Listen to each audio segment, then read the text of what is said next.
So Jeanette Mhm. is asking, during Jesus's temptation, where he was driven to a high mountain, was Satan a visible angel or operating in Jesus's mind?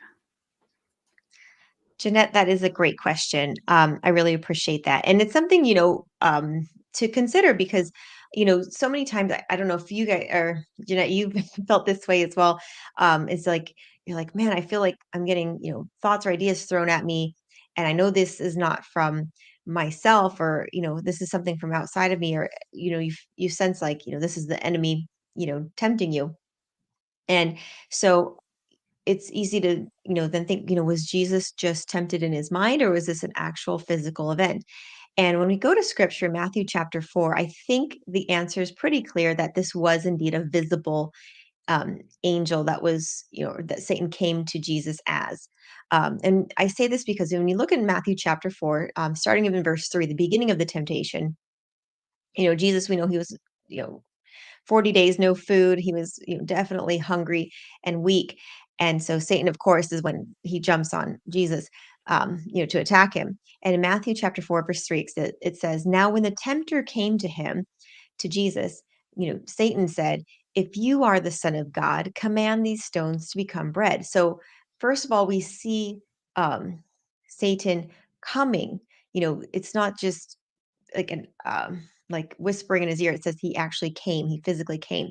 And then when you go up a few verses to verses 5 and 6, it says, then the devil took him up to the holy city, set him on the pinnacle of the temple, and said to him, if you are the son of God, throw yourself down, for it is written, he shall give his angels charge over you, and their hands shall bear you up, lest you dash your foot against a stone. And so here we see Satan. um, it seems pretty obvious that he physically took him and set him on the pinnacle. It wasn't just an idea in his mind. He was literally set there, because he says to him, if you're the son of God, throw yourself down. So he would have had to physically be there because then Satan is saying, he shall give his angels charge over you. And so he's quoting Psalm 91, but he's twisting it. And so I definitely think this is a physical occurrence that definitely happened. I don't think it was just kind of like, oh, imagine, you know, whatever. I think Satan literally took him and he's like, because if you're the son of God, you're going to obey this scripture, which is, that, uh, if you dash your, that God will give charge over you, like prove it by jumping off of this thing. So I think he would have physically had to be there in order to tempt him in this way. And so, yeah, I do think that's a pretty clear indication that this was a physical manifestation of Satan, um, in the temptation of Christ.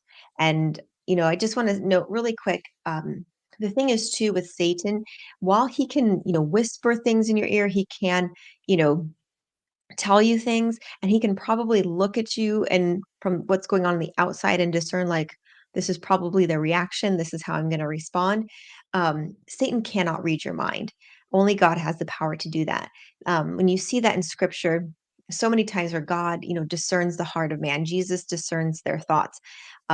Like in many episodes or many instances of scripture, like when David was going to be selected as king, he tells Samuel the prophet, um, in First Samuel chapter 16, that in verse 7 it says, God doesn't see as man sees, for man looks on the outside, but the Lord looks at the heart. Only God can see the heart and only can read your mind. And so I don't think that Satan was able to, speak to Jesus within his mind as if, he was inside of there having a conversation, because Satan can't do that. Satan can possess people in the fact that he tells them what to do and they do it. Um, and they're completely, some people are submitted to the enemy, but Satan cannot read your mind. He can't do that.